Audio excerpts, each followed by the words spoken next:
हाय खुलुमबाय लोगोफोर नोंथांमोनखौ आंनि खनस्रि ब्लग इउट्युब चेनेलाव फिन खेबसेबाव गोसो गोरबोजों बरायनानै लाहरलायबाय आसा खालामो नोंथांमोना बयबो मोजाङैनो दङ आरो आंबो मोजाङैनो दं आरोना लोगोफोर बेनिफ्राय आरो आसा खालामबावबाय नोंथांमोना आंनि चेनेलखौ बयबो अननानै सापर्ट खालामनांगोन आरो जायफ्रा साबस्क्राइब बानायाखै अननानै प्लिज साबस्क्राइब बानायना होदो आरोना लोगोफोर बे चेनेला आंना गोदानसो जाफिनबाय नालाय मोनसेया डिलिट जाबाय जिमेलखौ बावगारनानै आं सिगांनि भिडिअआवबो फोरमायखादोंमोन ओमफ्राय आरो भिडिअखौ नायखांनायनि उनाव लाइक कमेन्ट शेयार खालामनानै होदो आरोना लोगोफोर गिबियावनो बुंखाबाय आरोना आङो बुंखानाय जाबाय ओमफ्राय नै गलि जिलालायावहाय गोबोर गारदों आङो दासो फुंनि सानजौफु जाबाय 10टायानो जानोसै आरोना लोगोफोर दासो बाल्थिङाव थिखोना दोननो मोन्दों फिसा गोनां नालाय ओमफ्राय नै बेफोरखौ लाबाय आरोना न' खाथिनि बिमानैयासो लांना दोनहैदों बेहाबो गोरलै दङ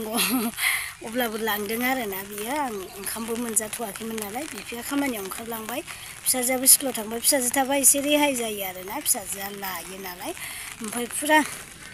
ब्लगखौ बेसेबांसिम लानो हायो नाजानोसै लोगोफोर अब्लाथ' दा नोंथांमोना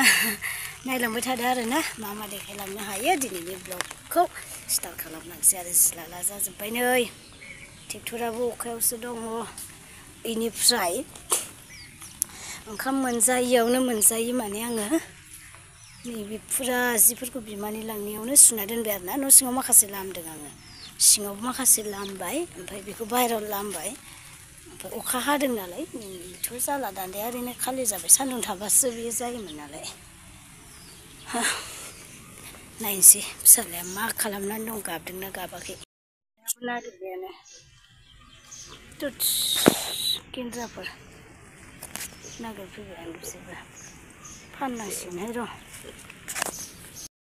न'बो लिरनो लादों माथो बिसालाय न'बो लिरनो लादों आयै थुमिया थाङाखै सोर लाखो आंनि फिसाखौलाय गथ'खौ लायालासिनोसो लादों गथ'खौ सोरना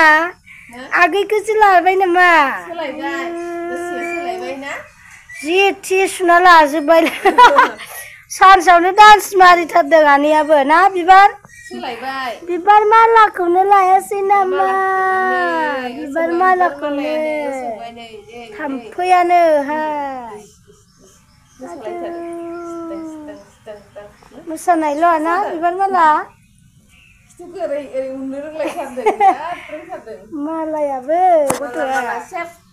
ओमफ्राय जाना इथिंसो बिबारखौ लायालासिनो गथ'खौसो लानांबाय